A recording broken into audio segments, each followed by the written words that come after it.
show coming from the rack stove. With this back in the Mac in the back flow. Let's go, chillin' with raccoons by the back door. Take calls so you can stake more. All I wanna do is making dough, right? But I found this crew and doing alright. We RACville, bitch, ready to fight. So many raccoons ready for the boss life. I might fly high like a kite, right? But always ready for a shite for the right price. Raccoon supply has the right price. Giving you respect if it's likewise. So I'm buying all the mean guys with the clean heart. Read between lies, laser beam through lean eyes. Warrior with clean lies, trash mouth, mean smile, be wise. NFT wise, fuck with these guys. It's the rack lab from the back lab. 100 NFTs in my backpack. Crazy rack lab from the stash app. RACville take a lead in this haystack. It's the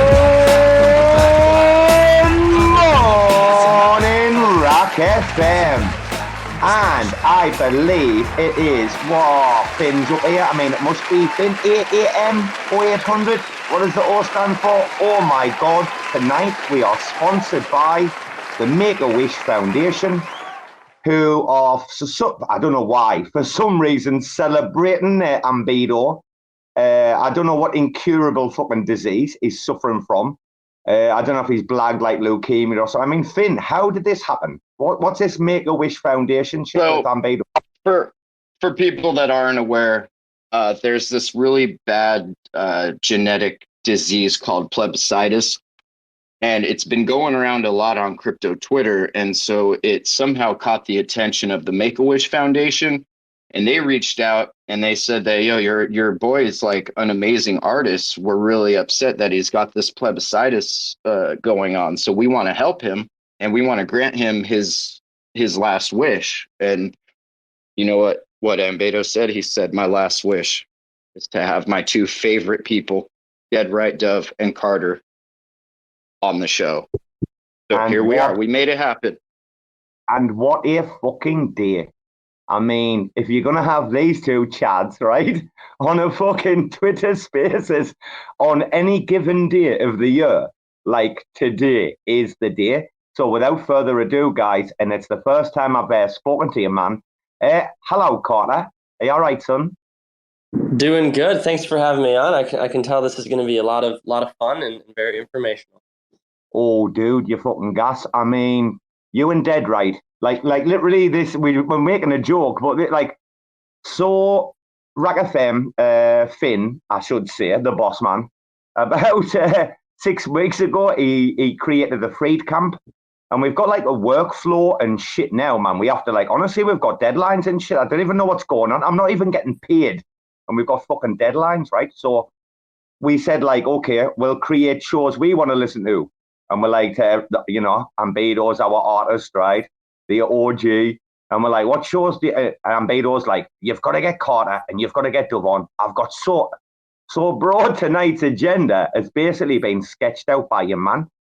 But Carter, yeah, it's the first time I've spoken to you. It's lovely to meet you at last, mine, dude, in person, yeah. 100%, yeah. I love the energy in RAC FM. You guys are putting in the work, so props to you guys for surfacing the builders, the bullshit, all the stuff, the good and the bad. So love it. Well, bro, we did Spaces with Oho or Oracle last night, and he dropped you two in the same sentence, you and Kujira. Well, Share, I should say. And so he dropped you two guys in the same sentence. So I'm fucking pumped. However, let's kick off this. Finn, I don't know if you've got anything to say, but I'm going to go there. So what's happening, guys? I mean, the pegging with this curve foot again. This is like the same thing that happened fucking last year. I mean, I'm sitting here like, this is a nothing burger. Markets are, a little bit turbulent at the moment. But I'm not really worried. I'll go over to Dove first, and then we'll go to Carter. I mean, Dove, what you woke up today? What you thinking, bro? Mate. The way I see it, it's kind of like we've gone through pretty much all the cycles of FUD, all the usual shit. And I know a lot of us in here have been through a few of these cycles now, right? I'm obviously not saying it's not like financial advice, don't worry. Obviously, none of us know, how extreme anything might get. But what I do know is that these things just happen over and over again, right? And I mean, we've seen pretty much all the catastrophes you can possibly imagine, right? And these things tend to just go exactly almost as planned. You're right. You get like, well, it used to be China FUD. Now it's like now China are like just wanting to charge because I guess the US has been a bit sticky, and then you get, exchange FUD, and then you get the lawsuits, and then you get, the USDT starts to wobble. And, I just from my side, I think it's really just kind of the usual cycles. And, obviously you're going to get these tricky positions, these debt positions and stuff. But I mean, I don't know, mate, at the end of the day, it's like, we all know what we're in for, right? And actually, like I don't know how or why really, but like Carter and I, we've been on quite a few like video calls. Some have been pretty strange. I'm sure you'll agree. But the cool thing, like the thing that I know definitely between Kujira and Shade, is that we kind of tend to block out the noise and kind of just keep on building, right? And maybe that sounds like cliche, and people keep saying that, just build, but it is what it is, right? Like you can't really just keep panicking about every wobble that happens, and you really do just have to keep on going. So yeah, in short, my view is like, these things are just going to keep on circling around, especially during the bear season, right? There's probably a lot of manipulation going on. People are trying to find ways to squeeze life, maybe whether that be short life or long life, out of the market. So yeah, whatever, man, we keep going. I think we're so used to this at this point. We're naming black swan events like people name hurricanes in Florida. It's just like another one. Like, all right, I guess we're doing this today. Okay. Exactly, mate. Exactly. I mean, it's no Terra Crash. It's no FTX. We all know that. We're all pretty comfortable, I think, at the minute. Carter, do you want to jump in there, bro? Yeah, I mean, I think what's most interesting to me is the parallels between the concerns around the Federal Reserve, everyone on the edge of their seats. What are they going to say? Are rates going to go up? Are they going to go down? The whole world on the edge of their seat. And then like in crypto, our equivalent is like Tether and USDC. And the whole point of crypto is to get rid of centralized intermediaries. And yet here we are, the key liquidity undergirding this censorship-resistant, globally accessible ecosystem is tied to centralized actors. And so my takeaway from these events is, wow, crypto is still so heavily dependent upon centralized liquidity, and really the onus is on the builders and the users to slowly but surely migrate and vote with their money and choose to park their money in things like USK that are totally decentralized in terms of the collateral backing. So I think it's an opportunity for builders, and I think it should continue to be a wake-up call every time you see a centralized stablecoin move 1 cent off peg and everyone's feeling nervous and scared. It's like, that's completely fair, but maybe that means there's something wrong with our industry. Maybe that means there's something wrong with how we've built DeFi around these things. Maybe it's us and not them.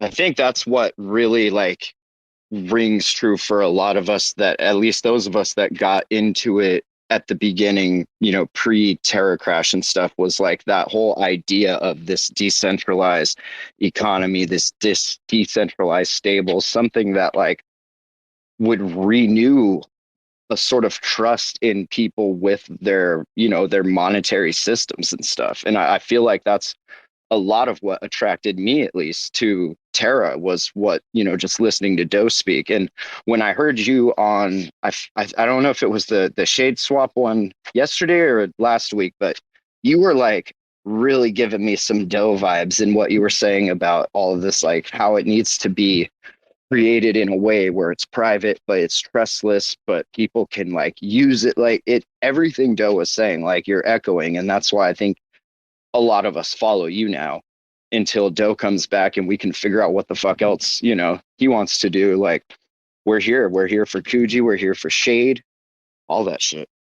Yeah, I mean, it's born, I would say, like, anyone that was here, I think there was like an interesting set of people that were there when Terra was thriving, where we got to see the energy of what could be accomplished if a whole group of people believed in decentralized money. And even though the promise of UST fell apart and it wasn't sound, right? The economics behind it wasn't sound. The ethos and the energy behind it was. And so when I look at what Kujira is doing and the community there, it's what it is Kujira is daring to hope again in a space that's like lost a lot of its hope, right? They're daring to like toe the line and continue to believe that stable coins have an immense potential. And it's scary to say that. It's scary to say that when we've seen centralized stable coins essentially falter and fail. We've seen decentralized stable coins falter and fail. But we know that we need a USK. We need Silk. We need these things for crypto to truly realize its potential. And that's what I admire the most about Kujira is the community is beginning to believe it again. And that's a powerful thing. That's what Terra taught us is that hope is powerful. And that's huge. And sorry, Robo, I see you got your little pleb hand up there, but it's definitely like a big point to kind of like hold on to, that this stuff needs to be battle tested. You cannot just get $60 billion of TVL and expect nobody to attack it. A lot of these currently are living through, what we call security through obscurities. They're just not big enough for anyone to give a fuck about to attack. But those that went through that previous, the several Black Swan events that we've had, like, there's been lessons learned there, and that stuff gets incorporated into the next version and the next version. And that's how this stuff gets hardened. And eventually we'll get to a point where no matter what they throw at it, it's not going to wobble. And then we'll know that, like, all right, we've gotten here. All right, Robo, what's up, Robo? No, I'm on best behavior. But I did get a message from the Make-A-Wish Foundation that said, bro, are you blanking like Ambedo tonight or what? I mean, let's Finn, let's not forget, right? So we'll go to Dove, I think, first of all, with this initial question from your man. Dove, will we see the minting of Silk on Kujira in the future? And also, on top of that, what about AMP Kuji? Are these things that might happen, do you think? By that, do you mean like sort of in the collateral basket, or I mean, Am Kuji, yeah, definitely. I mean, certainly for Silk, like, we definitely want to explore. So we've already started.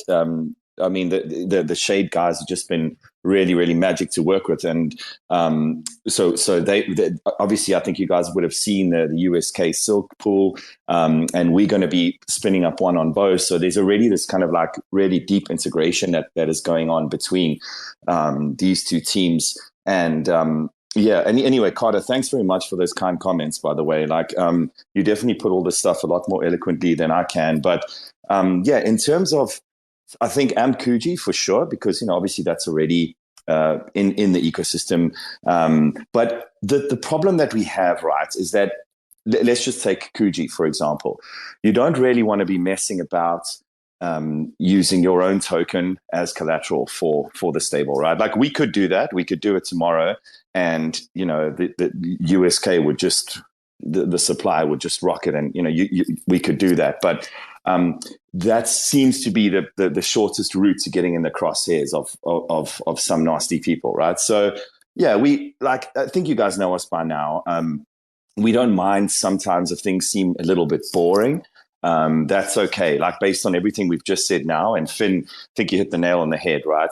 We're not really interested in like what Terra did, and everyone has already said all that needs to be said around that, like the energy and just the desire that people had to make something fully decentralized and make and just get it huge was super, super ambitious, and we all went along with that, and we enjoyed it, and it was great, right? But as you pointed out, Finn, that was a bit too much too fast, and I think certainly from Kujira's perspective, I don't want to speak for Shade, but I know that they kind of share a very similar ethos in terms of making sure things are sound and, you know, making sure that we're doing the right things and moving in the right direction. So we are more than happy to do things the right way and build slowly and organically and make sure that, you know, people are safe as we're doing it. So definitely, we're going to explore in terms of silk. For sure, there's surely potential there. We've already had, I think, you know, Carter, you know, some brief kind of messages backwards and forwards about the potential of using, each other's stables in the basket and stuff like that. So that I think is definitely an option. You know, I don't want to say like it's definitely happening, yes or no, because, you know, I need to actually chat with Carter and the team and make sure that, you know, we're on the same page. But yeah. Ambedo did ask about the fact about like incentives and stuff. He was like wondering if, you know, there might be a like shade or silk, like ball pool, and maybe there might be like incentives for like deeper liquidity. You guys say match made in heaven, right? Yeah, I really feel that way, and I said this on a this is kind of like a rant space. You guys will probably remember. I think it was a couple of days ago. Everyone was kicking off, and there were like 3 million spaces on the go. Everyone just kind of pretty much threatening each other's lives and all sorts of weird stuff. But yes, absolutely. So we already have that on the Shade side, and both Shade and Kujira have matched incentives, and we will, you know, we're going ahead with the boat pool for sure. And I'm pretty sure that we've already agreed with the Shade team too that we'll match up there. So yeah, we are definitely working super, super tightly and making sure that, you know, we can, because I think what's great about, and Carter and I had a call before where we actually said this, where we realize that you need diversification, right? Like we understand that there's no point bashing each other to death and, you know, trying to trample on each other to be number one or whatever the case may be. So yeah, absolutely. The boat pool is coming. It's actually just been the sonar stuff that's just distracted us a little bit. And it's a good reminder. We need to get back on that and make that happen. But yeah, that'll definitely come. Incentives will be there. We want to drive the liquidity both on Shade and on Kujira. And the cool thing is between our two teams, we realize, as I just said, that we are stronger together. And it's been great. Like it's pretty much common knowledge now, right? That things have been a bit thorny, to say the least, with certain teams in the Cosmos. But we, as far as Shade and Kujira go, we are, pretty much bed partners now.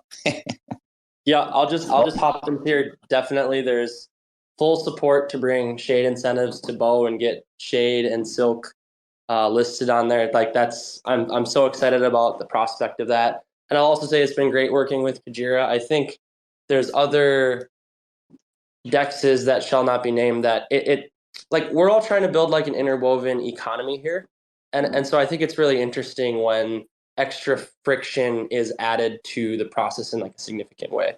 So I like the fact that the Kujira team, the Shade team, and there's other builders out there in Cosmos that are just focused on kind of no nonsense. Let's build the future together. Let's collaborate. Let's grow the pie, because there's so much room for all of us to grow. We are a little speck like in the world of crypto. And so instead of this like scarcity mindset that's super common in a bear market, scarcity around ideas, scarcity around teamwork, scarcity around competing communities. Instead of that, what if you swim against the stream? What if you do the hard thing, which is actually the easy thing, which is teaming up and working together and integrating relentlessly?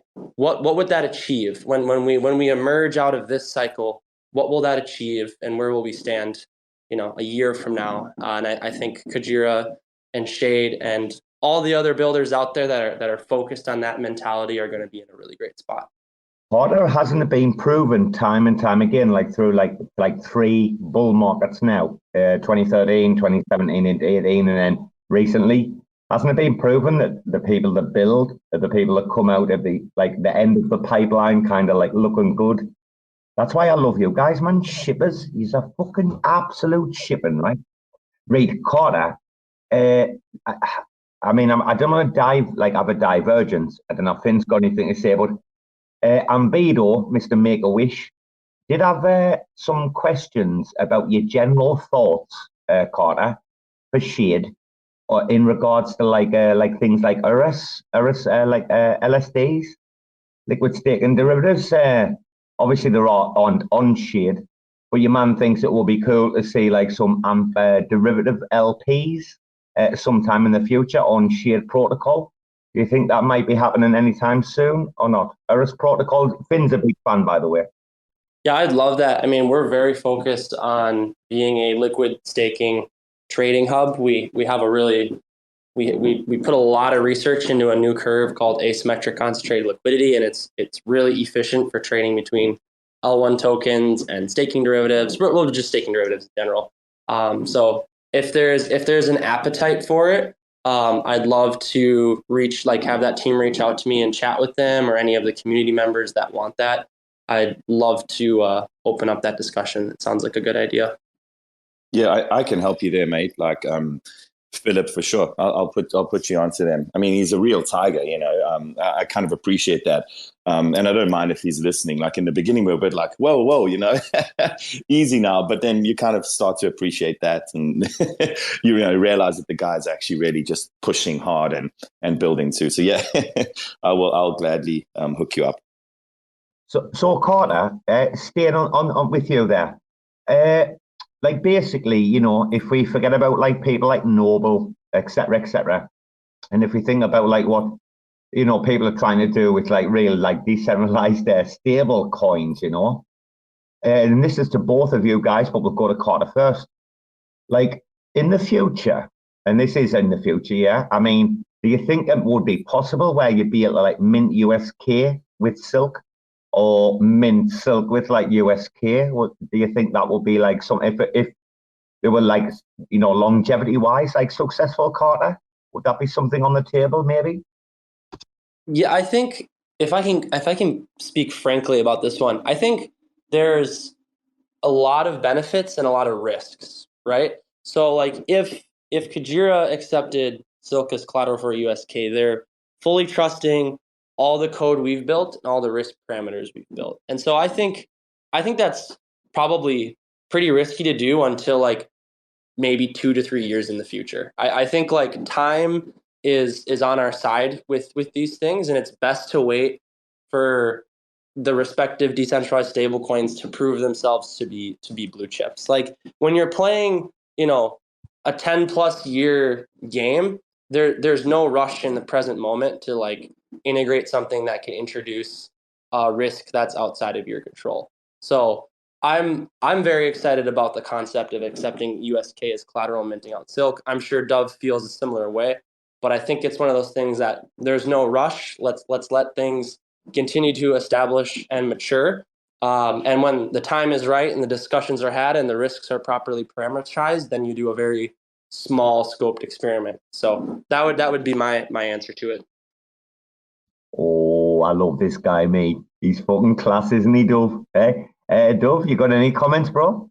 Yeah, no, he's pure class. Always, as I said, very eloquent. Like definitely, always spot on the money, and exactly that, right? Not too much to add, but I think we do have the benefits, as Carter was saying, and it's actually is, I would say, a benefit of not being, again, going back to that example of just trying to fly out the gates in 1 year and get to 60 billion.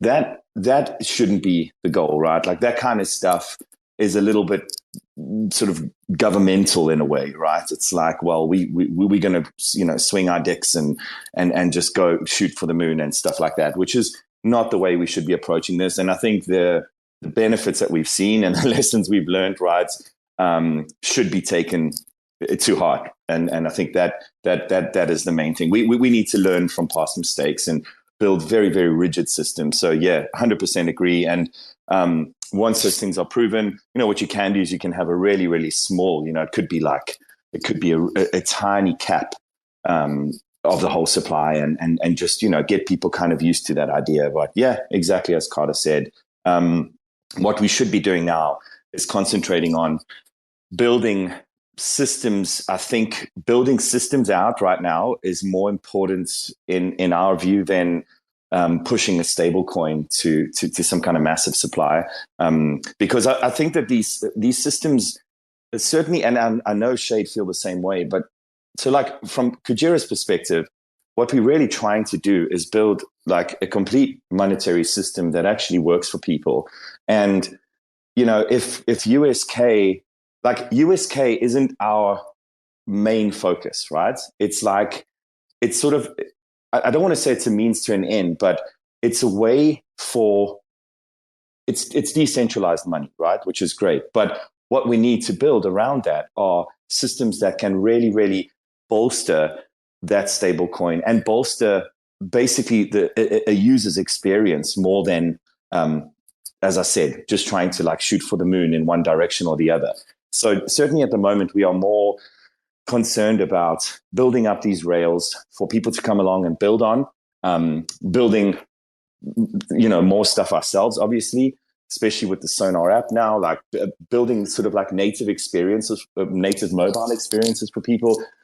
At this point, with the size of the community and as Carter mentioned, right, like we're all just a speck of dust right now, really. So what we should be doing is building like these platforms and these rails that can allow for kind of like steady growth that is that isn't risky and that people can put their money to work. That's really like what we are trying to achieve. It's like a place for people to come along, put their money to work, and cut out that middleman and be able to benefit. You know, whether you're lending, borrowing, whatever you're doing, whatever actions you're taking on the chain, it should be there to kind of like serve the community and to make sure that you really get what you should be getting at the end of the day. Unlike in the real world where, you know, you're obviously just getting rinsed and there's someone in the middle just taking a massive piece of the pie when they shouldn't be. So yeah, that's certainly our focus right now.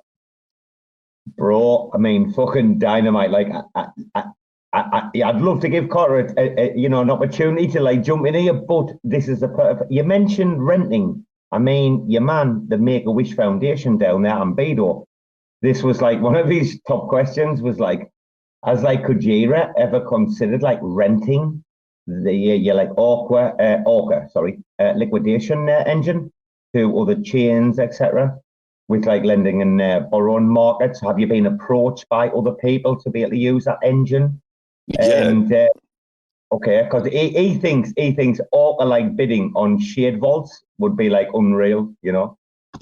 Yeah, for sure. So, I mean, obviously, you know, in terms of Secret Network and Kujira, and Carter will, I'm sure this is his bread and butter, but it's not quite as simple as just kind of porting it over, right? Because the Secret Network is so unique and there's privacy baked in and all that kind of stuff. But having said that, it's certainly not impossible. In terms of the global question about Orca, so we actually had. And it's a real shame because we've actually got an entire EVM version of Orca, so the queue and the front end and everything. And we were just about to launch on Akala, which, you know, is obviously it's a completely different network and it's EVM. And we were just about to roll that out, and then they had a stablecoin issue, and I think they've just been rebuilding from there. But the short answer is definitely like, and again, I think it kind of comes back to what Carter was saying. Like these things, initially, I'll be honest, we thought, hey, you know, like people are just going to want to roll this out, and it's going to be too easy, right? Because it's a no-brainer. Like it had genuinely never ever been done before. That piece of software is literally what made our name and got a foot in the door. But it also sort of plays to a point that we were talking about earlier about the players that have been in the game for a long time and the centralized entities. And in a way, I kind of see the old guard liquidators as that in a way. So what is happening now is you've got like, say, well, okay, on Terra, I think there were maybe a dozen right at the end. But at some point, there were probably even as few as 7 or 8 liquidators that were obviously just people with a lot of capital and and bots that were very, very fast. So you had to like have really, really good tech, and single liquidations could earn you as much as 300 to 400K back then. So just to give you an idea of the kind of the kind of money involved. Just because your bot gets somewhere faster than someone else's, and as I say, there were probably between 7 and 12 on the entire Terra network. So that kind of gives you an idea. And those players are, you can imagine, it's like, hey, we've got this piece of software that now removes your money. And I imagine a lot of these money markets are running their own bots, right? Like, that's not like an accusation, but I mean, I think it's fairly fair to say a lot of them pretty much publicize that as well. So it's an easy sell from a community perspective. You're like, well, why wouldn't you do this, right? Like you have whatever, you have 50 or 100,000 users.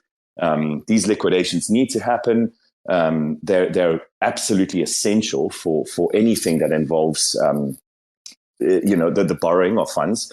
And it's like, so, well, why wouldn't you offer this to your community first? Because not sure, like some people might not realize this, but how Orca works is actually there's a bid threshold, right? So let's just say, call it $100,000. You can configure that and per market, and you can name it what you want. But what happens is, if there are, say, if there's more than $100,000 USDC or whatever that stable might be that is being borrowed, you can set your bid threshold, and it's community first from 100,000 upwards. And then as soon as it drops below that threshold, the bots can come in as usual. So now you have like a best of both worlds scenario, right? Where the bots can still win in like Black Swan events, or maybe not even Black Swan per se. It obviously depends on the collateral and the market, but we feel like that makes more sense, right? The bots can swoop in when there's no bid activation time and all the rest of it. That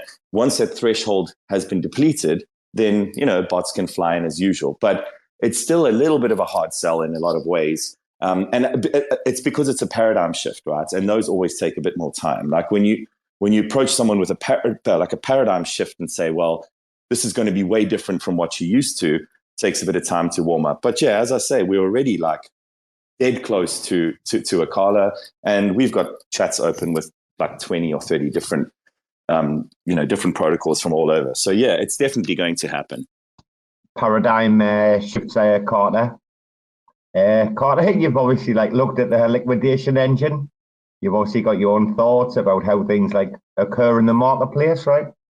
Yeah, I think that democratized liquidations make the most sense, but then you also want to have mechanisms in place that are able to handle any sort of additional volatility to encourage people to handle the liquidation. So I think there's a variety of liquidation solutions. There's going to be trade-offs to each one, right? Like risk can never be, destroyed. It can just be shifted around. And I think Kujira's liquidation engine is definitely optimized towards more of like a democratic direction, which I think is really powerful. And Shade with Silk also takes kind of the democratic solution to how the liquidations work as well. Carter, I don't know 1,000,000%, not like other people. I've been busy with a lot of stuff, but your stable coin, just for anyone in the audience, we've had Dove on several times, but just for anyone in the audience, so Carter, how does Silk work? It's related to a basket of assets, right? Is that right?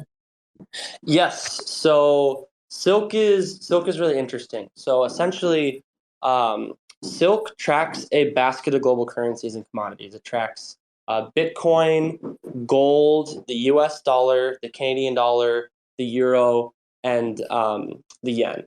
So all of the smart contracts for the liquidations and the minting price points are slowly but surely shifting as the valuations tied to all these different pieces slowly shift over time. And then you have decentralized collateral backing each Silk in circulation. But the really cool part is that Silk, because all the mechanisms are tracking this slowly shifting peg, Silk is, the analogy I like to give is like you can invest in Tesla, for instance, in the U.S. stock market, or you can invest in the S&P 500, which is like this index fund, right? And the index fund is going to be a lot safer than if you just invest in one thing. And people don't know it, but in Forex, like if you just invest in the euro, like, or just the dollar, then you're taking on a lot of the sovereign risk tied to just that, single currency. And so Silk tries to diversify out the Forex risk, and the net result is essentially less volatility and a really strong inflation resistant currency. So it's a very kind of odd, first of its kind solution. And then another really cool feature we have is shade governance. Has the ability to evolve the basket over time. So if the euro goes to zero or the yen, then the weights that were assigned to tracking those currencies could be reallocated elsewhere, or new assets could be added in terms of what's being tracked.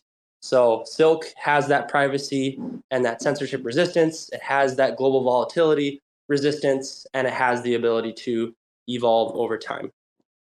I mean, Carter will ask Dove the same question, but on this topic, Epic. Just epic. Yeah. Ambedo mentioned though, what about in the event of has Robo gone to the loo or something? At least he's kind enough to not have his pee. Yeah. Are you getting rugged? Oh no, he's talking. You probably just can't hear him. Mate. Thanks, Elon. Thanks, Elon. Jesus. You know what's been weird? I don't know if you guys have found this, but when spaces just rug if someone loses connectivity for a few minutes, what is that, right? Even if there's a co-host or something, if the person that was the original host kind of just drops off for 1 second, the whole thing just dies, and you have to create a new one. It's wild.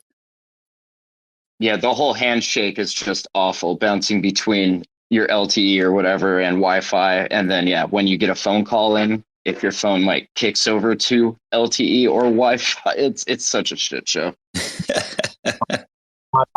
Am I? Oh, look at Robo there. He's dead. Can you hear him? No. Oh. I can hear him. That's great. Dub, you probably got to drop off and hop back up, I bet. Okay. That'll fix it. All right. Cool. Ciao.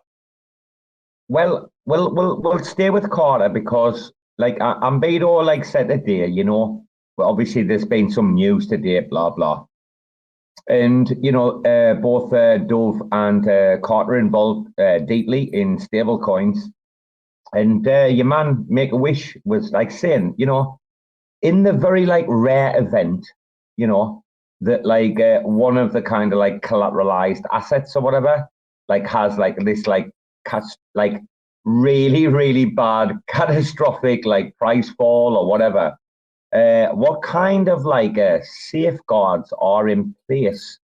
So Carter, Dove's coming back in, but we'll go to jump to Carter. Carter, what kind of safeguards have you guys got in place for any kind of black swan event or anything? Sure. So your greatest defense in a black swan event is the individual vault parameters. Essentially, the more conservative vault parameters you set, the more time you have for liquidations to be able to, liquidate the asset backing Silk, go to the open market, and turn it into something that makes sense, right? So the best answer to black swan events is have incredibly conservative vaults for your more risky assets. Outside of that, we technically have the shade DAO, and the treasury and all the fees that are accrued over time. There's going to be essentially a fund that's built out to account for catastrophic events. But as stable coins grow, they tend to outscale the ability of a treasury to handle a black swan event. So in summary, you need a really strong risk framework to have your vaults properly set to handle any given black swan event. And also, you need a pretty solid front end, back end system, because we've noticed a lot when this shit happens, everybody hammers the shit at the same time, and then you just get basically a DDoS attack because everybody's trying to make transactions and stuff. And obviously it depends. Like, is it an attack? Is it just something, economics? Like, what is the cause of the event?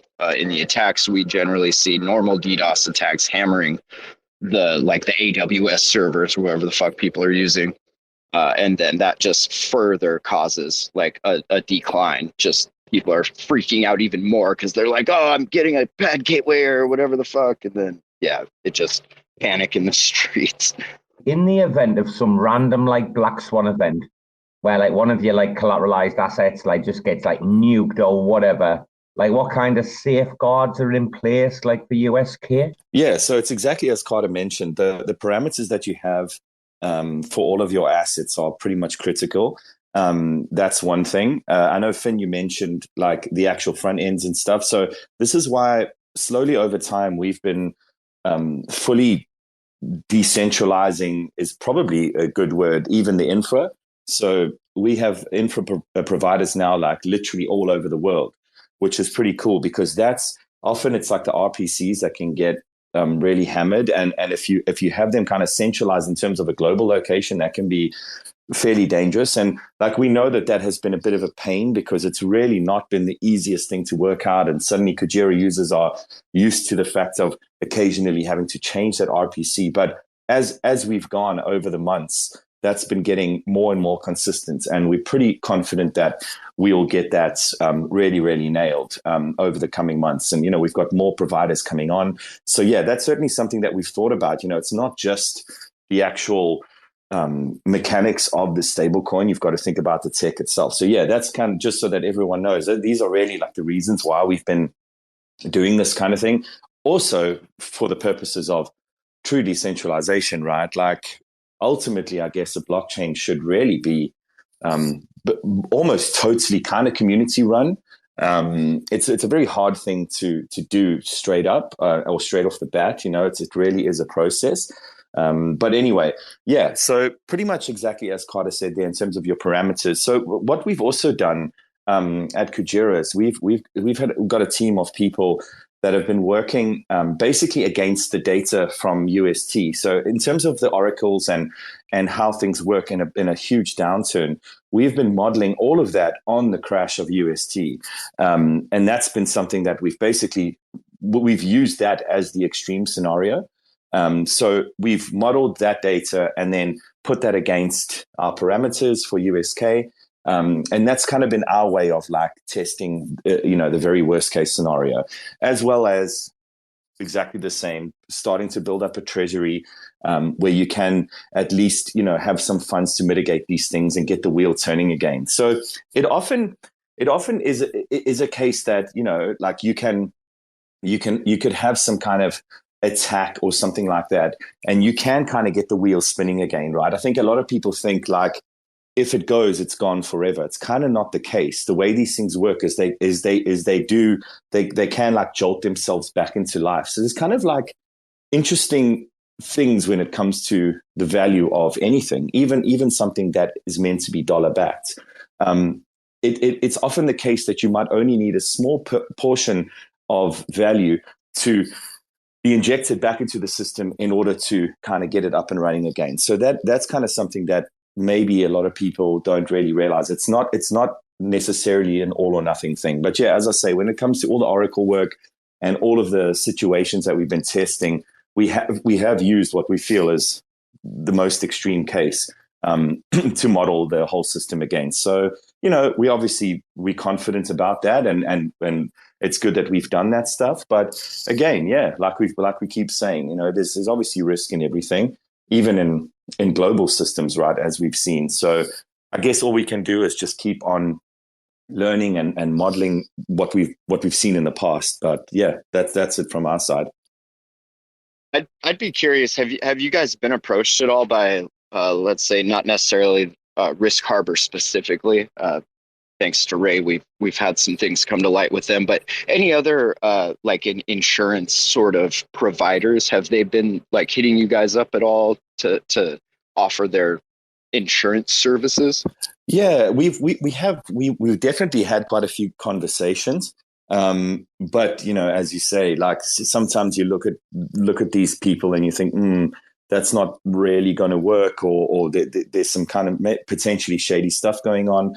But I certainly think that is a good bet going forward. I think maybe that actually, now that you mention it, maybe that is something that potentially even between the cooperative teams in the Cosmos that we should be looking at. Maybe we shouldn't be relying on who knows, that might be some real world kind of like sleazy insurance provider that have hired like 3 guys in the basement to knock up some blockchain thing. I think maybe more transparency around those protocols might be good. But yeah, I think that probably is the next step. But yeah, we've had some conversations, just haven't been super convinced just yet. But I think that, yeah, I think that might be something that would make sense from a more global kind of Cosmos perspective, potentially.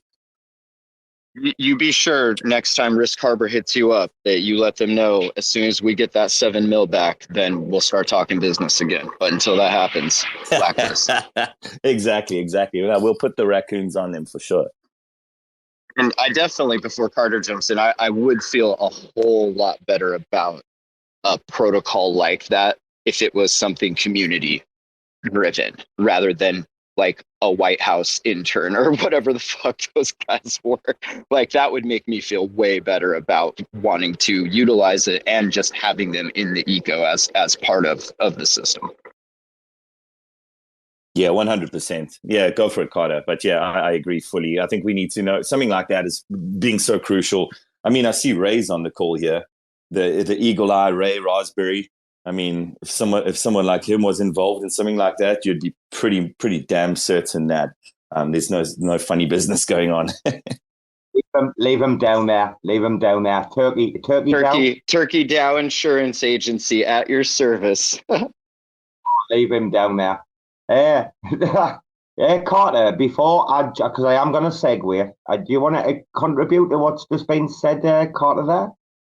Yeah, I think insurance is definitely a service that needs to be provided. We actually internally have a product requirement doc that we had spun up for an insurance product like a year ago. I think the hardest challenge is there just needs to be so much dormant capital willing to sit there and lock up. And also, like, when the insurance actually gets exercised, it's hard to like stress test that in a real environment because you really only get one shot at it, So I think when an insurance protocol comes, I think crypto will probably be more mature, and it'll probably be DAOs that have a lot of capital parking their money in these insurance products. And it's like protocols backing protocols, I think is what the late game will be. Oh, protocol back liquidity, protocol owned liquidity. There's so many things going to happen that people don't even know about right now. Right, Carter. Okay, we're back to the Make-A-Wish Foundation guy. And like, I think it makes sense to go to you first and then Dub like second. So like for Dub, it's the updates, if there are any. For you, Carter, it's the Alliance module. So Ambedo asked me, he's like, Robo, Carter's got like this real economics like background, blah blah blah. Yeah, dude, we know. Alliance, like, can you make any comments on it, Carter? Have you got anything? Sure. So I really like what the Alliance module is doing. I've actually connected the Alliance module team, I believe, with Secret Labs. I think that connection has been made. Essentially, like, in order for that to work, Secret Network would need to make kind of changes to its architecture to support the Alliance module. Why do you like Alliance? Sorry, dude. Well, I think there's like 3 different kind of emerging security models. You have interchain security, you have the actual like shared security, and then you have the Alliance module. And I think the problem with kind of interchain security or mesh security is it's very kind of like human in terms of the negotiation on how much is actually shared between the 2 chains, and I think it's really messy. I think some of those systems there's more human components to it, and there's a lot of extra infrastructure costs that get added to validators. And so I think the cool part about the Alliance modules, it really abstracts away a lot of the costs tied to validators because we're really representing security in tokenized form that's being shared across the chain. So I think it's a more abstract version of security, and I think there's a lot of advantages to it. Oh, lovely. Right, Dove, Alliance. Any updates from the Kuji side? Yeah, defo. So just first of all, like I think the reason that we quite like it is that we value revenue, right? Like you guys know this by now, right? Like, you know, there's the no inflation stuff and all that. And that's not just because we're trying to be different. It's because that we believe that crypto protocols in general should be able to actually produce revenue and therefore benefit people, right? That's sort of the whole idea, right? I mean, and I know that kind of started with, you know, super high inflation and I guess people almost feeling like they were potentially getting something, but maybe they weren't, because if you look at, you know, inflation versus APR and the fact that the token's probably going to tend to trend downwards, especially in hard times, it becomes quite a tricky model to uphold. And so on the back of that, we like the fact that with Alliance, you have protocols that kind of need to present themselves in a way that says, well, here are our actual numbers, right? This is what we generate. This is what we bring to the chain. And when they can bring those numbers to the chain, they then basically carve out a portion of the chain's revenue. That's kind of basically how it works. And so if this is kind of from a business perspective, we quite like this idea because so it's, well, I don't even know if I should say this, but whatever. So like we're going to be speaking with, well, we've been chatting with the Fusion guys quite a lot. So now that's, you know, you're talking about a launch pad and they're going to be doing a lot more than that. And they do a lot more than that. But if you look at just that one product alone, you have people that are going to come along and launch on the chain, potentially launching in other places too. But the stakers, the Alliance stakers of that token are then greatly rewarded for kind of their service in terms of staking. But it gives protocols the opportunity to say, we're actually bringing revenue to this chain, and therefore like our stakers should be getting a portion of that. And the more revenue they bring, and this is and it's flexible, right? It's not like you have one parameter that's set and forget forever. It can be constantly evolved through governance, which is another cool thing, right? Like, so I think this concept of these protocols coming along and saying, well, we actually do make money, therefore the community can get rewarded, is pretty cool. Because let's be honest, right? Like often, and this is, again, it's kind of like one of the reasons why we like to have this semi-permission model, because it's one thing just saying, oh, well, we have 3 million protocols on the chain, but, you know, 2.9 million of them are like forks of some other shit. And, you know, like there's no actual revenue being generated. And these teams are just running away with grant funds and, you know, all this kind of crazy stuff. It kind of shifts that narrative to, well, actually, we have a business model. We can show that we make revenue. Here it is, you know, in one form or another. And if they don't meet that revenue, so if they're a new project and they're an Alliance partner and they simply don't meet that revenue, then obviously via governance, that's going to be changed. And so, yeah, I think that's basically the reason why I personally like it, because it kind of turns this world on its head and says, well, no, like you're not, like, you can't just get away with saying nice things on Twitter. You know, you need to actually go and create a business that works. And I feel like that's something that is important going forward for the whole industry, right? It's like it's all cool. Yeah, go for it. Everyone say it with me. Inflation is not revenue. Okay? Inflation is not revenue. And as soon as we can get over that, these high percentages just based on high inflation, like that works in a bull market for a minute, but it definitely doesn't work in a bear market or a crab market. Like these things have to be sorted out. And I think that's huge. Yeah. And then exactly. MB sent me a message. He said, "For fuck's sake, please clear up that Alliance is not about security. It's about economic growth." And I think, yeah, there needs to be some more spaces focused on that like really gets into what this model is and what it's good for and how it's not really that similar to these other models. It's something to be used with them if needed. Exactly. Exactly, Finn. So that's exactly the point. Perhaps TFL have done, an incredible job of building this module, but perhaps haven't done the greatest job of actually really, really explaining it to people. And that's probably super fair. But yeah, it's an economic alliance. It's not. And so when it comes to Kujira, right, we've had, to be honest, there are certain products that we're kind of building in the background where we are looking at potentially using ICS, right, for a very specific use case, for a very specific thing, which is great. When you need that form of that kind of security, there are definitely some benefits. But as you mentioned now, that's really not what Alliance is about. You're spot on. Thank you, MB. Oh, dude, hasn't this been like really fucking good tonight? It's been amazing. I'm so glad that we have honored our sponsors, the Make-A-Wish Foundation.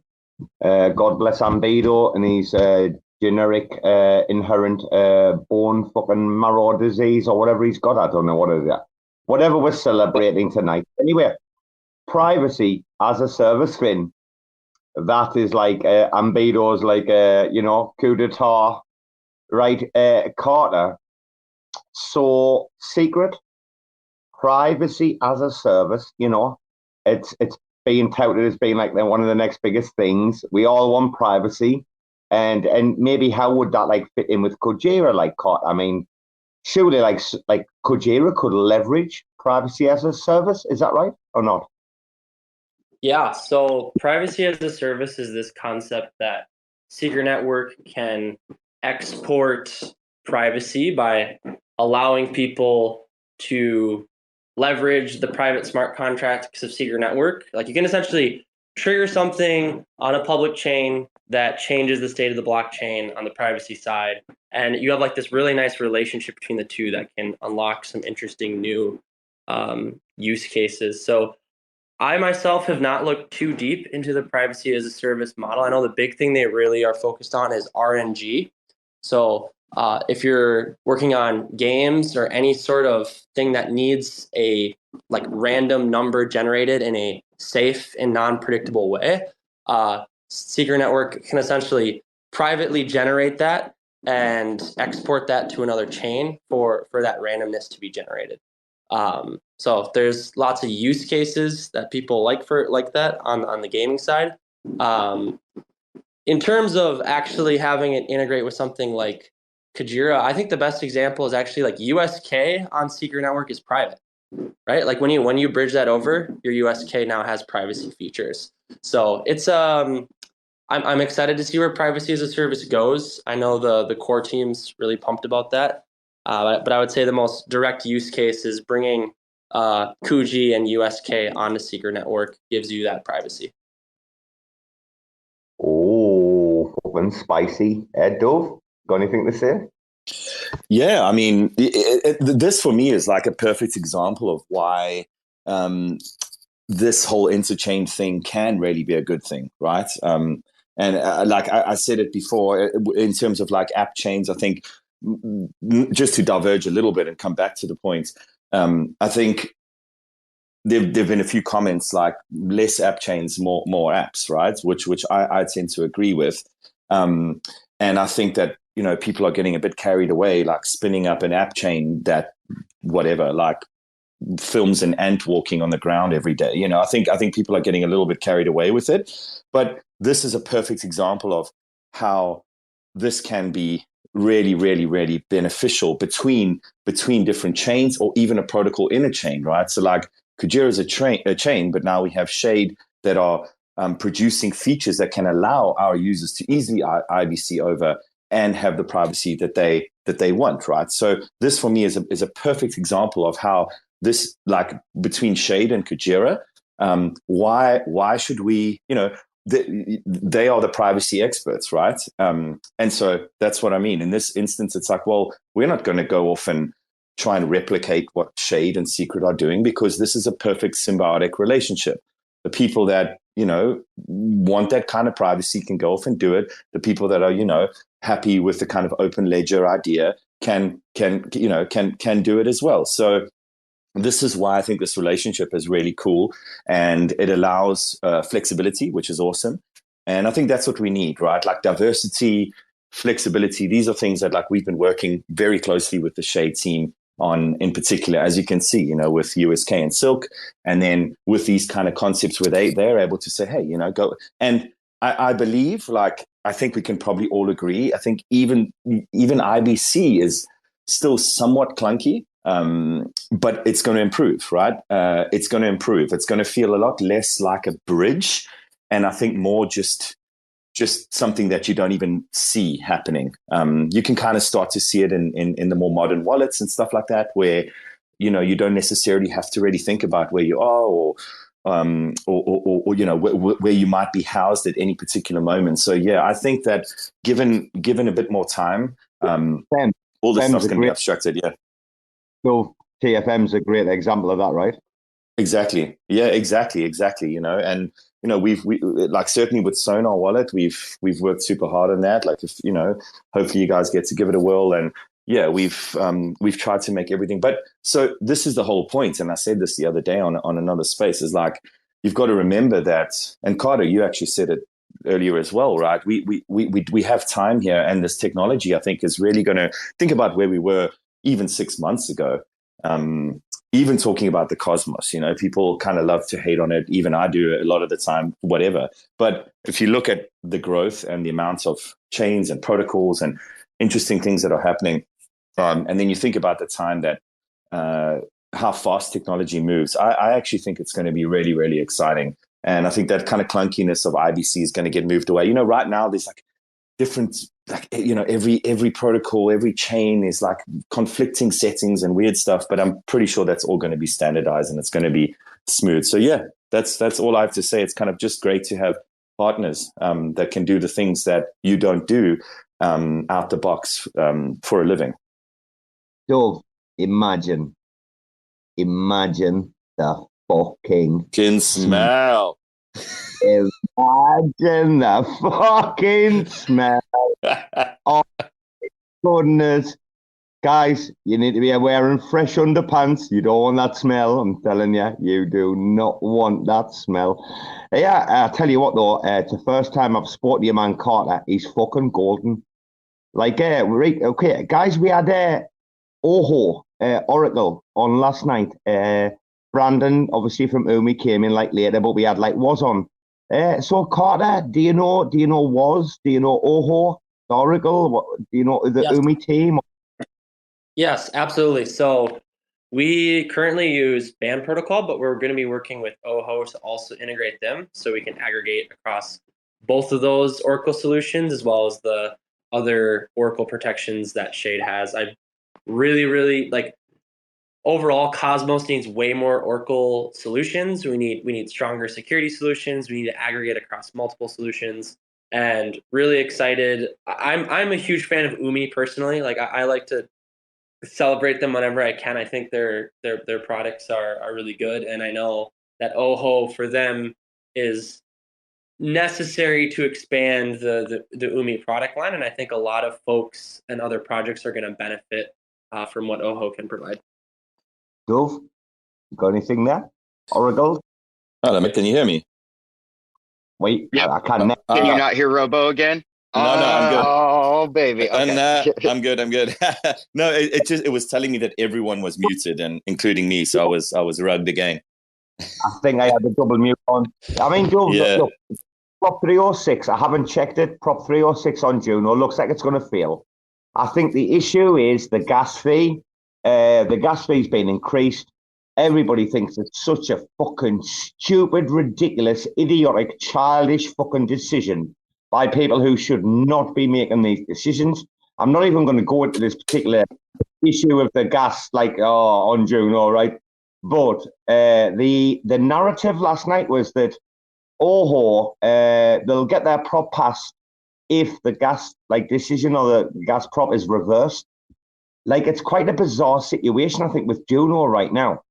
I don't know what either of you guys think about that, like, narrative that came out last night that, like obviously Oho's not going to pass, but if the gas decision was reversed, then it would pass, like, kind of. Like, I don't get that. I mean, Dove?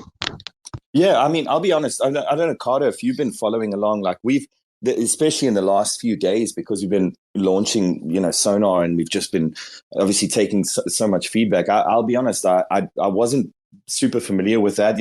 I've tried to keep up where I can in terms of the global cosmos, but pretty much, I echo what Carter is saying about oracles in general. That's obviously very, very important. And like, we've kind of taken a bit of a different approach by doing a lot of that stuff in-house, but that's because we're able to tailor our solutions, like I mentioned, in terms of how we model, like, for example, what I said about the UST crash and things like that. But absolutely, I think layering onto that, just as he said there, having extra providers that you can kind of worm through, like maybe 2 or 3 providers. That definitely is, I think, where we need to be getting, for sure. But yeah, but Robert, what was the vibe? So what exactly was happening with the gas stuff? But because if that Oracle provider can't even come on board due to that definitely sounds mental to me.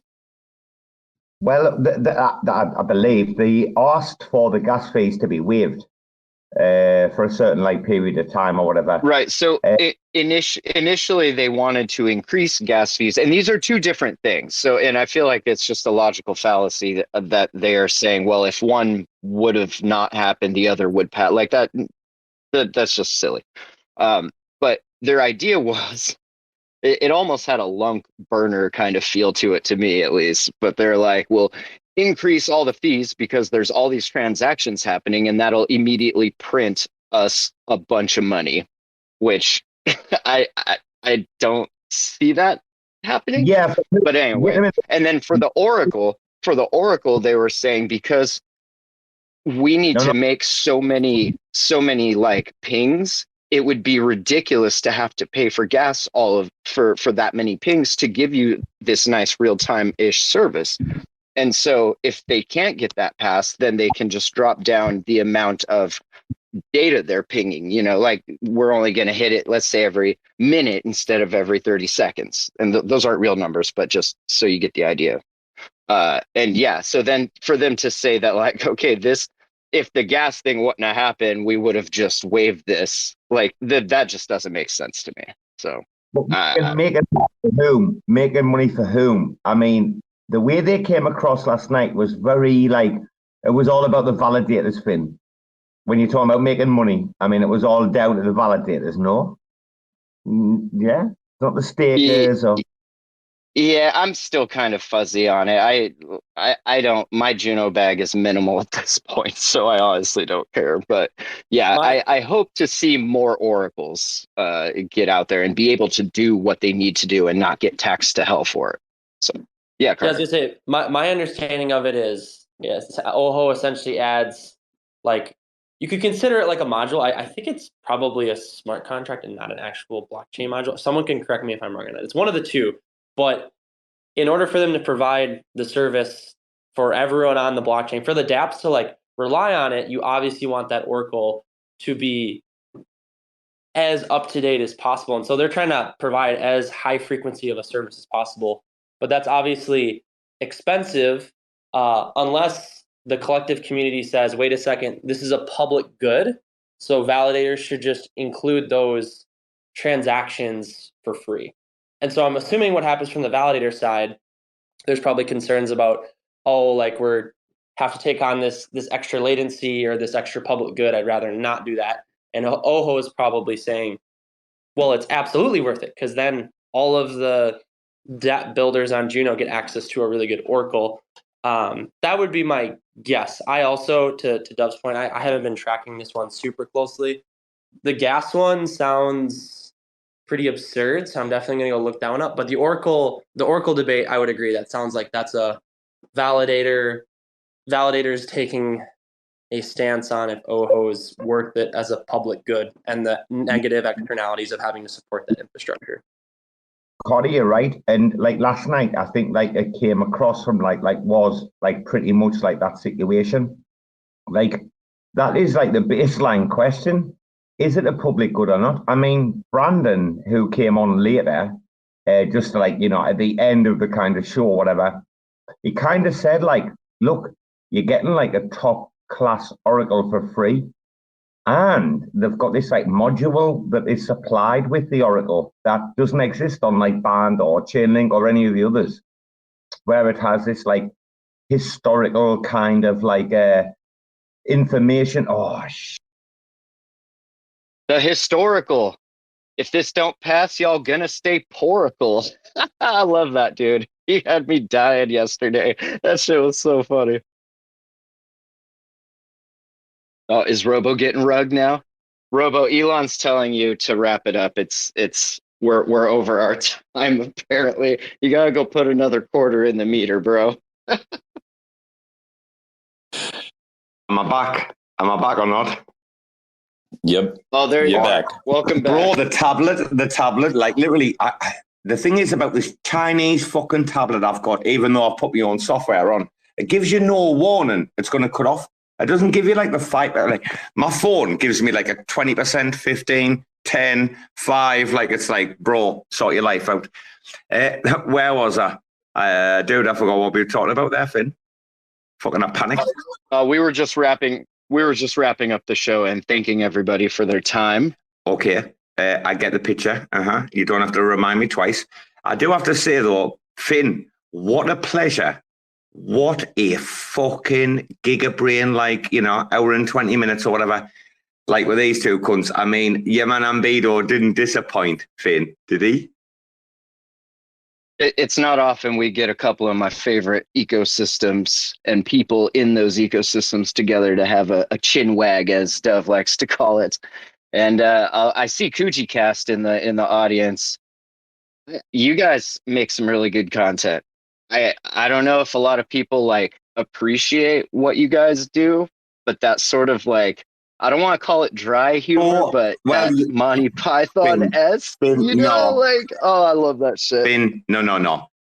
Dude, you are mistaken. I mean, you know, that's understandable. You're from fucking Portland. We all know what you're like up there. Basically, they're more like the Chuckle Brothers. I mean, you said Monty Python. I wouldn't even dare disgrace the fucking name of Monty Python with fucking Kuji Kast, you pleb cunt.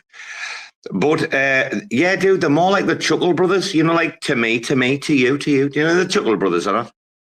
Do you know who they are? No, I'm busy like stepping over dirty needles and shit here in Portland. I don't have time for the Chuckle Brothers, unfortunately. Bro, all right, bro. Let's. I watched the video. I'm packing. I'm leaving tomorrow. I'm packing. Bro, I watched a video of Portland the other day, and there was like tranny cops riding on unicycles, like fire juggling down the street, and it's like everyone's welcome in Portland, and I'm like, bro, is that a cop in a Borat fucking mankini? Like, dude, what you fucking doing to me? Like, do I have to live through this?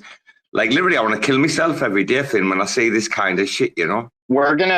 We're gonna put out an NFT collection for how weird Portland is, and each one you're gonna be able to burn and then come spend 24 hours in Portland at an undisclosed location and see if you survive. It'll be like Naked and Afraid. It'll be like Addicted and Afraid. It'll be good. We won't be naked, but I mean, we might be. Yeah, look for that. Be naked. I don't know if it was Portland or Seattle when the possibly. Where did they have that fucking no-go zone? You know, was that Portland? That's Seattle trying to be like Portland. So it's okay. Seattle's cool too. That was hilarious. All right. Oh my Wrap goodness. this up. But yeah, I mean, let's get some closing comments, right? And this is like, if you don't mind, if that's all right, we'll go to Carter, then we'll go to Dove, then Finn can wrap up, and then I'll wrap up, right? All right, Carter, where does the immediate future, and by immediate, I mean between now and 2025, right? The next couple of years, where does the immediate future lie for decentralized stable coins that are backed by, you know, some form of like non-stupidity. Let's just say that, right? And then Dove, they're like the same for you. You get what I'm talking about? Like, I really want to just like home in, drill down before we finish very quickly on the stable coin like thing. Right, Carter, how does the next 2 years look? What do we need to do? What do we need to learn, et cetera, bro? I think that there's a fork in the road coming where crypto isn't going to be allowed to LARP anymore. I think like you're going to have truly decentralized protocols, true censorship resistance, truly unstoppable finance, which is the ethos that this whole industry is built on. And I think you're going to see more and more walled gardened, permissioned, controlled DeFi. And I firmly believe that stablecoins are also going to have to make that choice of if they want to be unstoppable money or if they want to be, hyper compliant money. Maybe there's something in the middle. But that would be my prediction over the next 2 years, is that our industry in DeFi evolves, and there's going to be a huge opportunity for new blue chip DeFi to emerge. And I think Kujira is well positioned to do that. I think Silk and Shade Protocol with the privacy is super well positioned to do that. And ultimately, I'm just incredibly optimistic about what we can do, even in the bottom of a brutal bear market. This technology isn't going anywhere. And as much as the world wants to try to tell us that price is everything, it's actually the exact opposite. Price is nothing, and utility is everything. And the technology itself and the attributes and the protections that it provides is what actually elicits the change. So I'm optimistic, I'm pumped, and let's keep building. Been fucking absolutely fucking class having you on tonight, son. I'm telling you, anything, he's been fucking gas, right? Classy man, that, nah? Oh, yeah. All right. Dove, I mean, Dove, we have to address the stablecoin thing. I think like that is the like ending point, or the finale, or whatever you call it. I mean, Dove, where do we go from here? Yeah, I mean, as I said before, like I can't put things as eloquently as Carter can. So it's great to be the follow up to this question. What I will say is that we love you, though. Right? We love you. Yeah, you know what I mean. Like, that's what it's all about. Dove's one of my best mates. Dove's one of my best mates in the world. He's fucking class. I'm telling you. What a gentleman, and Carter as well. I just want to. When are we hanging out, man? That's like basically what I want to say in the finale. But bro, you come to Bangkok, bro, you need to take care in this city, bro. Like, it's not for the faint-hearted, right? Like, mate, the sonar Android launch party. As soon as that comes out, then we'll party. Don't worry, I like my mates that are listening in here know I'm not very faint-hearted, even if I might come across as somewhat of a gentleman from time to time. So I'm not scared. One night in Bangkok, let's do it. But honestly, not to just kind of piggyback, but of course, I feel the same as what Carter just said.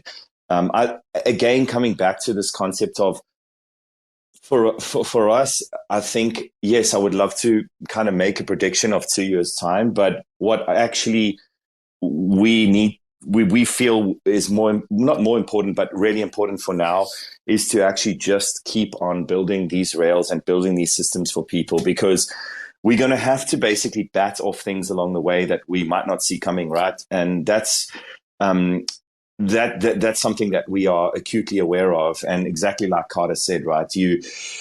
There's going to be so much that comes at us, potentially good and bad. And at the end of the day, as long as you can actually push through, keep on actually making systems that work for people, then God help us, hopefully all this work and all this commitment that both us as teams and the community have put in will start to bear fruit. I think it is already, but in an ideal world, we're actually able to thrive in these systems that we've created and not be totally suffocated. And I'm starting to see it, even in the USA, for example, you can see at least there's some good people that are there in Congress. Right now that's the most hostile environments and the one that everyone's got their eyes on. But it's also the one that has obviously probably the most builders and the money that's coming in. So it's interesting.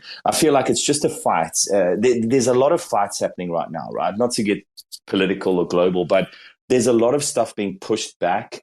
I feel like there's a lot of batshit crazy stuff going on in the world, but at least there are people that are out there pushing back on this stuff. So in an ideal world, people start to gain some fucking common sense, right? And like we don't have to pretend that lunacy is real, and we can actually go on and create systems that are actually good for people.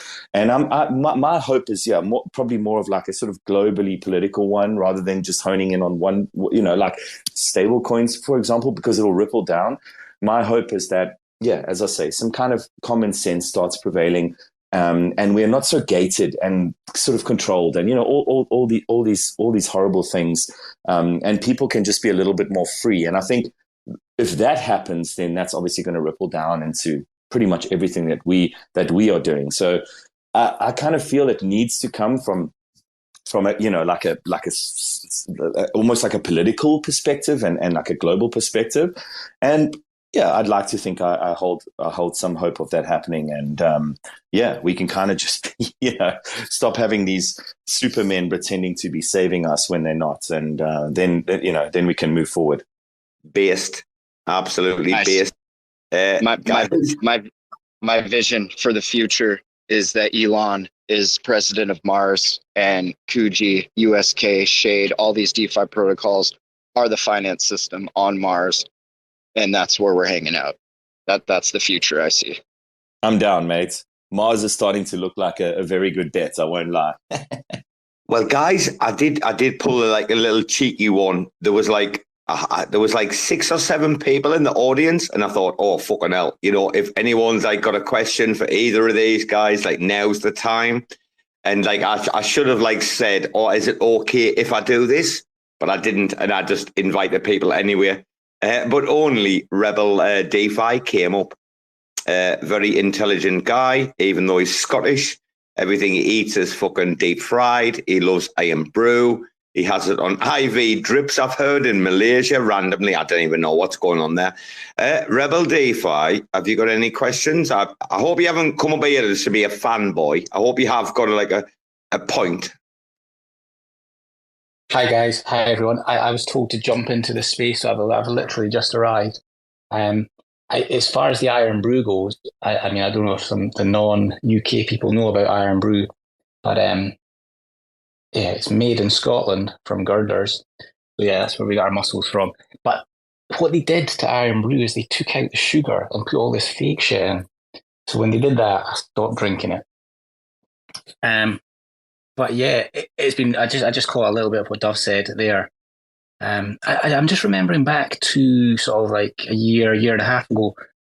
There was this thing where we could like deposit stables and get like 20%, and that was kind of really exciting at the time. But then people told us it was all just crazy.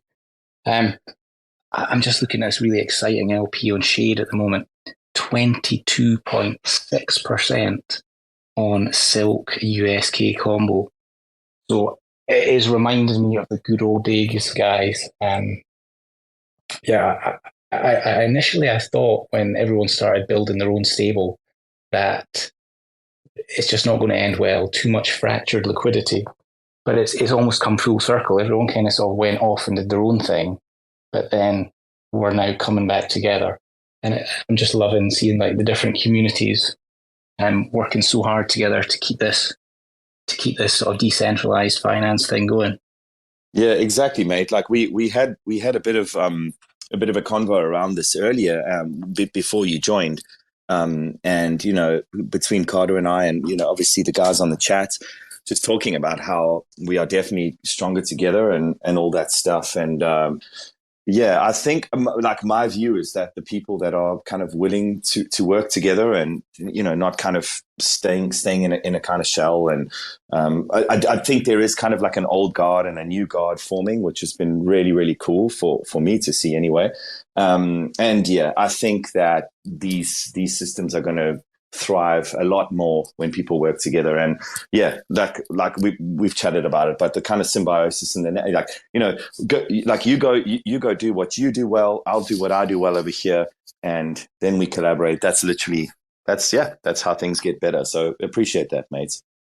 And I think the coolest part too is like the economy that's evolving, as symbiotically, like as Kujira continues to grow, if their liquidity outposts everywhere where USK and Kujira goes, those platforms also benefit. So we're all growing together. We're all creating better experiences for users at the end of the day. And I also think you're totally right, Rebel Defi, of like a lot of the stablecoin projects post Terra, everyone kind of went pretty silent. I think it was stablecoin as a word represented something to be feared, something that was dangerous, something that couldn't be trusted. And I think the dust is finally settling. The lessons and the scars have been learned, and they'll continue to be mistakes. They'll continue to be more scars because it's crypto. But the code and the mechanics and the wisdom continues to collectively grow, and that's something to be hopeful of. And I'm super excited to see USK, Silk, and the other Cosmos stablecoins, the other crypto stablecoins continue to grow, because at the end of the day, what matters is that there's more decentralized money than centralized money. There's more decentralized systems than centralized systems. That is the battle that we're all fighting together, and it's at the end of the day, as Dove said so eloquently, this is ultimately about freedom and returning freedom and power back to users. Epic. And actually, just one more thing from my side, unless there are more questions. I fully agree on the Kuji Kast thing. Like, check them out. Super, super underrated. Yeah, for sure. Like British humor, but I think that's kind of what's cool about the community, right? Like, I would never have been in touch with probably so many American people. I mean, now I do live in a very like multicultural place and whatever, but still, I think that what's fairly unique about this community, and it's something that I don't think is spoken about. I think I tweeted something like this and I had a bunch of idiots telling me to fuck off, but whatever, I do still believe it. It's like, it's cool that you get so exposed to people from different cultures and backgrounds, right? I think that's pretty unique, right? If you're sitting in your office somewhere in your hometown, and you're probably 90% people that are born there, and the rest of it, you don't actually get exposure to different people. And it's quite classic we're all on Telegram like every single day. The kind of lines start blurring, people start learning about each other's like stupid comments and chirps and jokes and all that kind of thing, which I think is really, really cool. Like I don't think it's something that gets highlighted enough. But anyway, that's a long way of saying go check out Kuji Kast, I suppose. No, you're good, dude. You're good. By the way, I'm just out walking the dogs. It's quite late here. Right, Carter, very quickly, if you don't mind, and I know JJ's jumped up, so we will go to JJ in a minute. Carter, what I was listening when I was listening to you there, yeah, you're like a pure like libertarian. But if you're old school like me, like the libertarian like landscape's been like rugged under your feet. Is that like, are you a true, like, I don't know, Carter, what's your persuasion, if you don't mind me asking? Honestly, this is going to be kind of a weird answer. I'm pretty young, so a lot of my philosophy and values came from Bitcoin. I actually really don't give too much time and energy to the thing known as politics. So if I end up sounding like a certain thing, it's not because I've sat down and decided to be politically engaged in traditional things. This is mostly the philosophy and belief that's emerged from participating in crypto since 2017 and seeing all the things that have broken along the way. And also as someone who loves history.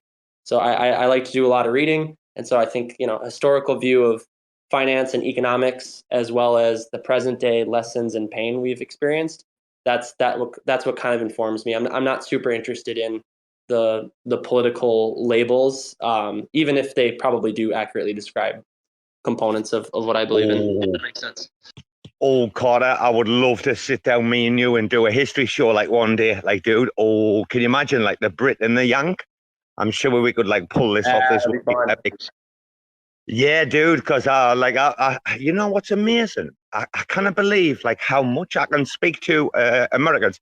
And I'm not like going to generalize, guys. I've been on spaces like the big majority of like where I'm like, how come I know more about your history and more about your politics than sorry about the noise. I'm out with the dogs. I'm like, how do I know more about your politics and your history than like you do? Like you should be paying attention. Like you should like wake up to these facts. Anyway, we haven't got long. JG has jumped up. Hello, JG. Hey, GM from LA. Good morning, guys. Hope you guys are having a good day. Oh, bro, it's been amazing tonight. I mean, we've got Dove and Carter. That's fucking the Make-A-Wish Foundation. Dude, they sponsored us tonight. They gave us fuck all for Ambedo's like questions to be asked, like allegedly. I don't know what's going on. How you doing anyway, bro? You okay? Yeah. You got any questions? Either of these two? Not really questions. I just, want to say you guys have been doing a great job. It's just so important to keep on showing what the technology can accomplish. The cosmos is evolving so fast. Like I'm always so stunned by the things that happen within just a 1 week span. Like in 1 week, the direction of what you think is possible completely shifts. And so, we're definitely in this situation right now, and stables are crucial. But, just continually building this great infrastructure, layer on layer, is going to what makes us really decentralized. One chain, I don't think, is what's going to make it. We actually need multiple chains and multiple projects to actually interweave to get past that threshold, right? And so, like, well, SDK is not fucking around, are they, JG? Did you say that? Did you say SDK's announcement? Yeah. Right. So, but and the USK, I'm a UST man. It was my first love, right? Like I really kind of fell in love with the model. It gave us the same economic privileges that very wealthy people have of being able to have an asset class, borrow against it, not have to sell it, and take advantage of economic opportunities. This is like wealth generating tools that is only available to a certain dollar person usually. But these doors are open now and the models are coming back. And so I'm always participating. If anybody wants to, collaborate, let us know. We're going to continue to push the Alliance module. We think Alliance is a great way to reconnect all the chains.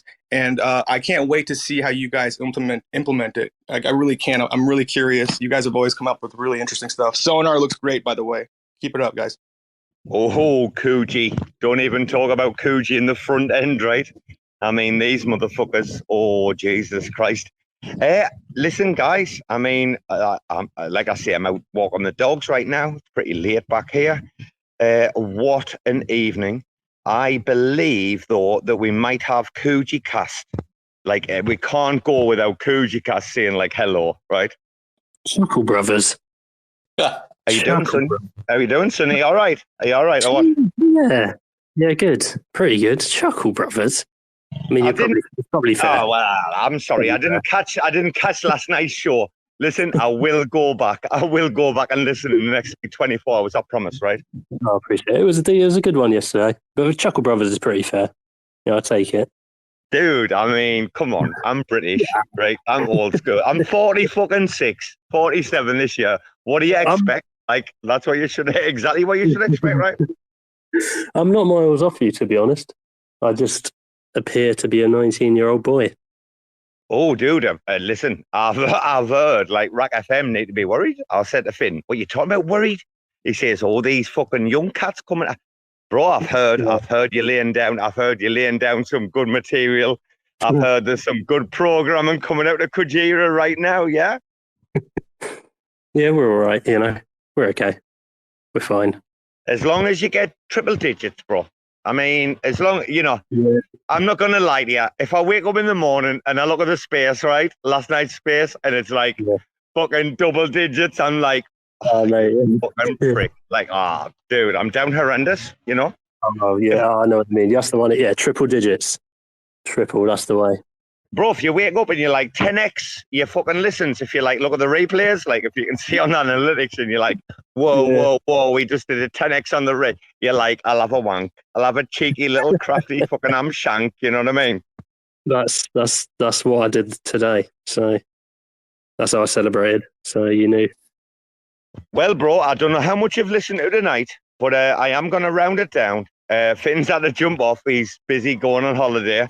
I want to say that this is everything and more that we expected. Like Carter, Dove. This is like, we literally, all we want to do is make shows that we want to listen to.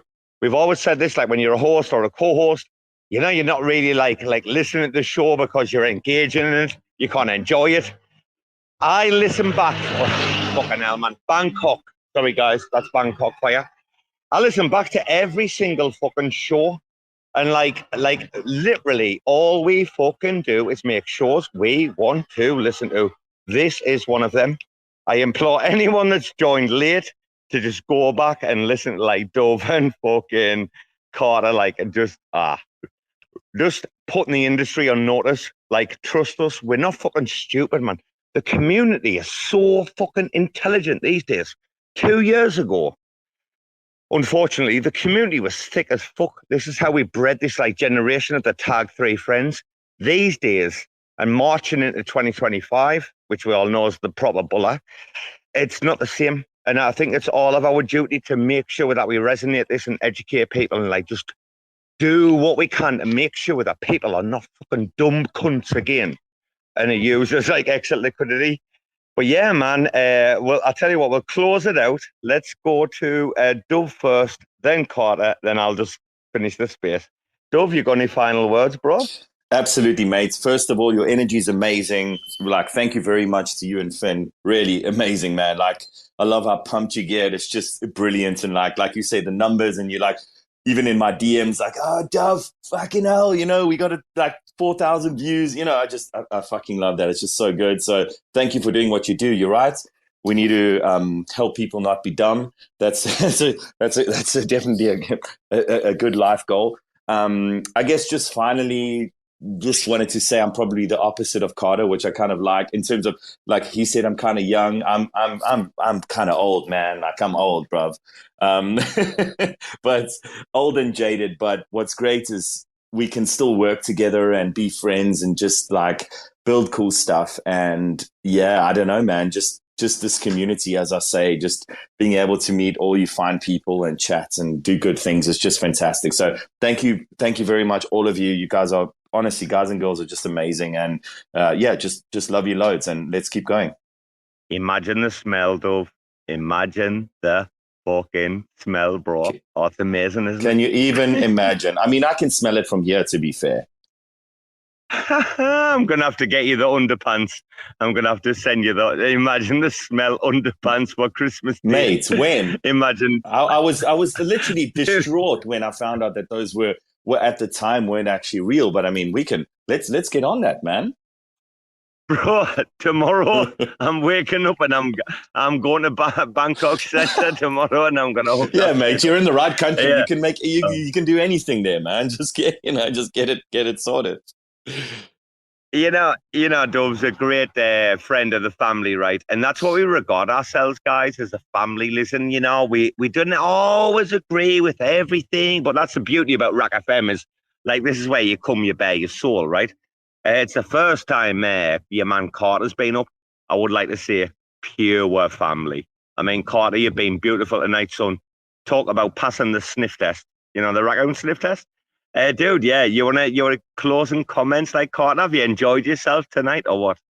Definitely enjoyed myself. What an excellent time. Great questions. And I'll close with this. A vision without execution is just a dream. And this industry has a lot of noise and not a lot of execution, but Kujira executes Shade executes. It's going to be these communities and these builders that build the future of Web3. So super pumped. Let's go and do it. That was poignant as fuck, that, like, dude. Absolutely poignant as fuck. And I can't wait for, like, the next, like, Silk, like, upgrades, or, like, when you've got some alpha.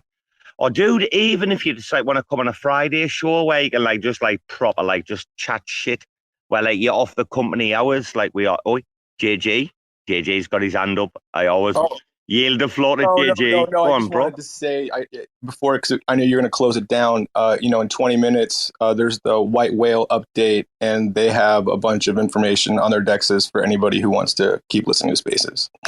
See you guys there. No, what is JG? I love you, son. We're coming. RAC FM's coming in the Acropolis. Do you know that, JG? Or not? Yeah. Soon. Yeah, I'm ready for you. For you.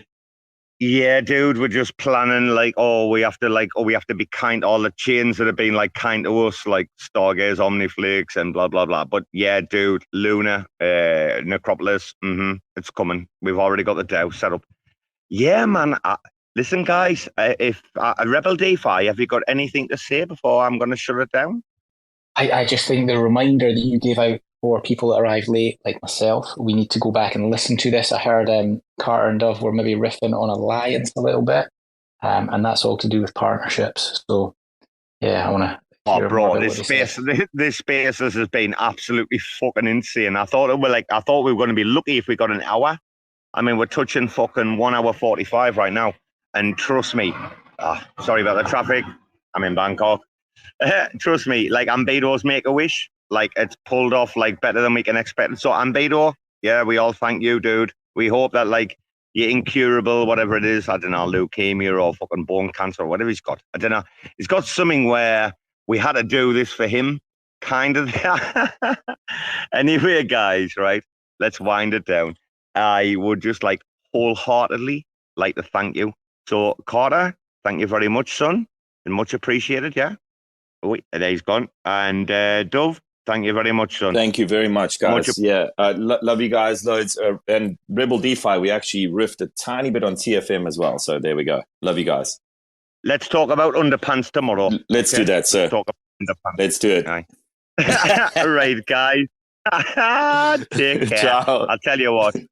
Never mind triple figures. I'll be waking up and this will be on fucking 4 figures tomorrow. This fucking, what a space, eh? Well, you know, RAC FM, all we do is care about you all, man. We want to be there for you, etc., etc. You know the stuff. Listen, guys, we'll be back for RAC FM shit talking tomorrow, Friday, sure. And then we're going to have some time off because Finn's going on holiday and we want to respect his holiday. So I'll be doing some unrecorded spaces on the Robo account. Or RAC FM might be going quiet for about a week. Motherfuckers screaming out loud, looking for mercy before they find themselves working a corner down in Jersey. What could be worse? Misrepresenting the first come, first serve mentality stuck in the burbs. I'll be numbing up first before discovering what works, and we'll see what other kinds of treasures under the dirt. We rape and plunder the earth, sit and wonder about the worth and play, ring around the rosy while the thunder is served. Motherfuckers walking around here looking faceless, trying to make a living selling friendship bracelets. Dead ends dragging out the max amount of payments. Red down days got them acting all bankless. Yo fam, what? Check these tokenomics. They probing this bear, flexing broken honest. I had to lay my soul down, I'm just roasting honors. And then to end a long day, 11 bowls of chronic. Never known to politic, I was born to frolic. It's been my policy to pollinate all over the plot. We got a lot of apologists jumping in at the top. We like to measure their velocity before they hit rock bottom. Over impossible loss, it's all moss. And I'm liking the odds, fondue in the morning, forming mycological bonds. Flick the cap, yo, the road is highly involved. Flip a coin, diary evolve. Motherfuckers screaming out loud, looking for mercy before they find themselves working a corner down in Jersey. What could be worse? Misrepresenting the first come, first serve mentality stuck in the burbs. I'll be numbing up first before discovering what works, and we'll see what other kinds of treasures under the dirt. We rape and plunder the earth, sit and wonder about the worth and play, ring around the rosy while the thunder is served. Trying to figure out the max amount of dinner lace, stacked in non-toxic, just to get a better place. Smacking on the hostage like the shit is play for keeps. Clowns, white knight, and all these Maybellines. They call it implausible when model after model keeps on ripping off the code and going full full throttle beats, tearing apart your community. All these low-hanging fruits bearing zero liquidity. Got a planet in reach, coming standard to each. I'm on the back 10, stargazing after the siege, commanding all the management to grab a few C's, and then we'll round up the beasts and send a messenger east. Y'all better sign a release when I'm bumping these beats. Hands up if I got motherfuckers drumming the streets. Yo, we got a few dubs, we got a couple defeats, and if you're coming for the king, you better have some of each. Motherfuckers screaming out loud, looking for mercy before they find themselves working a corner down in Jersey. What could be worse? Misrepresenting the first come, first serve mentality stuck in the burbs. I'll be numbing up first before discovering what works, and we'll see what other kinds of treasures under the dirt. We rape and plunder the earth, sit and wonder about the worth and play. Ring around the rosy while the thunder is served.